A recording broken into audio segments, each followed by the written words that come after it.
الحمد للہ رب العالمین والصلاة والسلام علی رسولہ الکریم اما بعد۔ ایک اہم حدیث پاک، اس کو پوری توجہ کے ساتھ سماعت کیجیے۔ حضرت ابو ذر رضی اللہ تعالی عنہ سے روایت کہتے ہیں، میں نے عرض کی یا رسول اللہ صلی اللہ علیہ وسلم مجھے وصیت فرمائیے، یعنی کچھ نصیحت کیجیے۔ نبی علیہ الصلوۃ والسلام نے ارشاد فرمایا، میں تم کو تقوی کی وصیت کرتا ہوں کہ اس سے تمہارے سب کام آراستہ ہو جائیں گے، یعنی تمہارے سب کام آسان ہو جائیں گے۔ اب تقوی کیا ہے؟ تقوی یہ ہے کہ بندہ اللہ کی ناراضگی سے ڈرے کہ میرا اللہ عز و جل کہیں مجھ سے ناراض نہ ہو جائے۔ جب یہ چیز انسان کے اندر آئے گی تو پھر ہوگا یہ کہ جن کاموں کا کرنے کا حکم دیا گیا ہے اللہ عز و جل نے یا اس کے نبی علیہ الصلوۃ والسلام نے، جن کاموں کے کرنے کا حکم دیا ہے بندہ ان کو احسن انداز میں کرنے کی پوری کوشش کرے گا، اور جن کاموں سے منع کیا گیا ہے ان کاموں سے مکمل طور پر بچنے کی کوشش کرے گا۔ تو جب انسان کے اندر یہ کوالٹی آ جائے گی، تقوی پرہیزگاری آ جائے گی، تو ظاہر ہے کہ پھر اللہ تعالیٰ اس کو انعام دے گا۔ نبی علیہ الصلوۃ والسلام فرماتے ہیں کہ ہوگا یہ جب تم تقوی اختیار کرو گے تمہارے سب کام آراستہ ہو جائیں گے، آسانیاں ہی آسانیاں ہو جائیں گی انشاءاللہ۔ اب یہیں تک جو ہے وہ کلام ختم نہیں ہوا۔ حضرت ابو ذر رضی اللہ تعالی عنہ کہتے ہیں کہ میں نے پھر عرض کیا اور وصیت فرمائی۔ نبی علیہ الصلوۃ والسلام نے ارشاد فرمایا، تلاوت قرآن اور ذکر اللہ کو لازم کر لو کہ اس کی وجہ سے تمہارا ذکر آسمان میں ہوگا اور زمین میں تمہارے لیے نور ہوگا۔ اللہ اکبر ہو کبیرہ۔ قربان جائیں صحابہ کرام علیہم رضوان پر کہ جن کے صدقے ایک تو دین ہم تک پہنچا، اور دوسرا یہ کہ نبی علیہ الصلوۃ والسلام سے مختلف اوقات میں سوال کر کر کے جو خزانے لیے انہوں نے علم کے وہ بھی ہم تک پہنچائے، اور بہت بڑا ہماری رہنمائی کا سامان کر گئے۔ اللہ ان کی قبول پر کروڑ رحمتوں کا نزول فرمائے، اور ان کو آخرت میں بہت بڑے بڑے مقام و مرتبوں کو جو ہے فائز فرمائے، اور ان کے صدقے ہمیں بھی ان کے نقش قدم پر چلنے کی توفیق عطا فرمائے۔ اب آپ اندازہ کریں، دوبارہ انہوں نے عرض کیا کہ کچھ وصیت فرمائی۔ نبی علیہ الصلوۃ والسلام نے دو چیزیں مزید بیان فرمایا، تلاوت قرآن اور اللہ کا ذکر، اس کو لازم کرنا۔ اب ہوگا کیا؟ آقا علیہ الصلوۃ والسلام ارشاد فرماتے ہیں، ایک تو یہ ہوگا کہ تمہارا ذکر آسمانوں میں شروع ہو جائے گا، اور دوسرا یہ کہ زمین میں تمہارے لیے نور ہوگا۔ اللہ اکبر ہو کبیرہ۔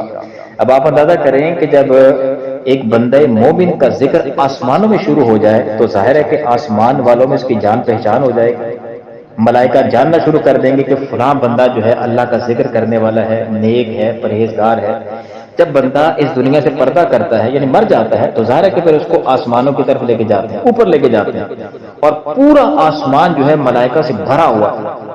تب آپ اندازہ کریں کہ اگر ہم لوگ ذکر الہی میں مشغول رہنے والے ہوں، تلاوت قرآن سے دل لگانے والے ہوں، تو ظاہر ہے کہ ہماری جان پہچان تو پہلے ہی ہوگی۔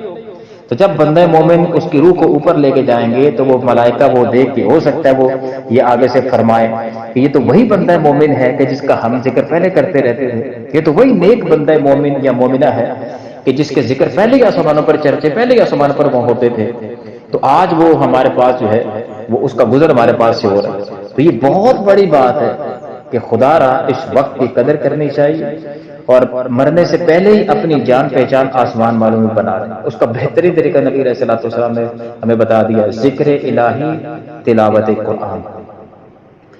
ذکر کیا ہے؟ ذکر یہ ہے، اس کی تفصیلات میں نہیں جا رہا، ان شارٹ آپ یہ سمجھ لیں کہ قلب میں اپنے رب کی یاد کو حاضر رکھنا۔ آپ جو زبان سے کہتے ہیں اللہ اکبر، سبحان اللہ، الحمدللہ، یہ ذکر کے ذریعے ہیں، وسیلے ہیں۔ یہ کلمات پڑھنے کا مطلب کیا ہوتا ہے کہ اللہ کی یاد کو قلب میں حاضر کرنا ہے۔ اگر آپ زبان سے کلمات ادا نہ کریں، دل میں فقط اپنے رب کو یاد کرتے رہیں کہ میرا اللہ مجھے دیکھ رہا ہے، میرا اللہ میرے ساتھ ہے، میرا اللہ میرے ساتھ ہے، یہ بھی ذکر ہے، کیونکہ اصل تو ذکر یہی ہے کہ دل میں اللہ کی یاد کو حاضر رکھنا، ہر وقت یہ تصور جمائے رکھنا کہ میرا اللہ مجھے دیکھ رہا ہے، میرا اللہ میرے ساتھ ہے۔ یہ ذکر الہی اگر بندے کی عادت بن جائے تب آپ اندازہ کریں گے، آپ دیکھیں گے انشاءاللہ کہ زندگی کتنی جو ہے وہ پر رونق ہو جاتی ہے، انتہائی پر سکون ہو جاتا ہے قلب۔ اللہ اس دولت کو جو ہے وہ نصیب فرمائے۔ آگے یہیں تک بس نے کی، پھر عرض کیا یا رسول اللہ صلی اللہ علیہ وسلم اور وصیت فرمائی۔ نبی علیہ الصلوۃ والسلام نے ارشاد فرمایا زیادتی خاموشی کو لازم کر لو، یعنی کثرت کے ساتھ خاموش رہنے کی عادت بنا لو۔ یہ زبان کو جو خام خواہ بیکار قسم کا چلانا ہے اس سے اپنے آپ کو بچا لو، زبان کی حفاظت کرو، خاموشی کو اپنا وتیرہ بنا لو۔ اب ہوگا کیا؟ نبی علیہ الصلوۃ والسلام نے ارشاد فرمایا کہ اس سے شیطان دفع ہوگا۔ اگر کوئی شیطان کا مقابلہ کرنا چاہتا ہے تو ایک طریقہ نبی علیہ الصلوۃ والسلام نے ارشاد فرما دیا، خاموشی اختیار کرو۔ فرمایا شیطان دفع ہوگا، اور دوسرا یہ تمہیں دین کے کاموں میں مدد ملے گی۔ اللہ اکبر ہو کبیرہ، یہ دو بڑے فائدے خاموشی کی، شیطان دفع ہوگا، نمبر دو دین کے کاموں میں تمہیں مدد ملے گی۔ اب آپ اس سے اندازہ کریں کہ جو بندہ خاموش تباہ ہو، لوگ جانتے ہوں کہ یہ شخصیت فضول بولتی نہیں، تو ظاہر ہے کہ اللہ تعالیٰ اس کے کلام میں برکت عطا فرمائے گا، اثر عطا فرما دے گا کہ جب وہ کلام کرے گا لوگ اس کی طرف متوجہ ہوں گے کہ یہ کیا کہہ رہے ہیں، ان کی بات سنو، ان کی بات سننی چاہیے، کیونکہ یہ بیکار بات نہیں کرتے۔ تو پھر اللہ تعالیٰ آپ کی مدد کرے گا، شیطان بھی آپ سے بھاگے گا، اور دین کے کام میں مدد بھی فرمائے گا کہ جب دین کے حوالے سے آپ کلام کریں گے یا آپ کے کلام میں اللہ تعالیٰ اثر عطا فرما دے گا، لوگوں کے سینے میں انشاءاللہ بات اترے گا۔ اللہ عز و جل اس نعمت کو بھی حاصل کرنے کی توفیق عطا فرمائے۔ پھر عرض کرتے ہیں میں نے عرض کی اور وصیت فرمائی۔ نبی علیہ الصلوۃ والسلام نے ارشاد فرمایا کہ زیادہ ہنسنے سے بچو۔ اللہ اکبر، کیوں؟ فرمایا اس لیے کہ یہ دل کو مردہ کر دیتا ہے اور چہرے کے نور کو دور کر دیتا ہے، ختم کر دیتا ہے۔ اس کے بھی دو ایفیکٹس بتا دی کہ زیادہ ہنسنے سے دل مر جاتا ہے، اور دوسرا یہ کہ چہرے کا نور ختم ہو جاتا ہے۔ میں نے عرض کی اور وصیت کیجیے۔ نبی علیہ الصلوۃ والسلام نے ارشاد فرمایا حق بولو اگرچہ کڑوا ہو، یعنی ہمیشہ سچ بولو۔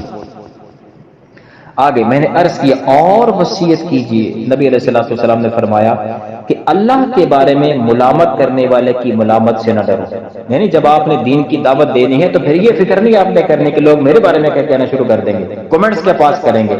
میں اگر یوٹیوب پہ اپنا ویڈیو بنا دیتا ہوں یا کوئی وائس میسج کرتا ہوں تو نیچے کمنٹس کس قسم کے آئیں گے، لوگ مجھے برا نہ کہیں۔ نہیں نہیں، جب آپ نے حق بات بیان کرنی ہے تو پھر حق کی دعوت دیں، برائی سے منع کرنا ہے تو برائی سے منع کریں، پھر کسی ملامت کرنے والے کی ملامت سے نہ ڈریں۔ آگے میں نے عرض کیا اور وصیت کیجیے۔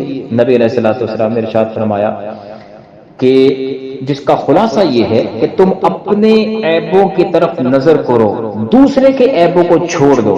جو آج ہماری عادت ہے نا، اپنے عیب بالکل چھپے ہوئے دوسرے کے عیبوں کی تلاش میں، ان کی ٹو میں، یہی سوشل میڈیا کا جو ہے رونا ہے کہ دوسرے کے ایپ تلاش کر کر کے اس کو فوراً سے پیش کر یوٹیوب پر وائرل کرو، دیگر سوشل میڈیا ذرائع پر وائرل کرو، خبروں میں اس کو وائرل کرو۔ دوسروں کی ایپ تلاش جو جتنی جلدی کرے گا، جتنا زیادہ کرے گا، وہ اتنا مشہور ہو جاتا ہے۔ لا حول ولا قوت الا باللہ۔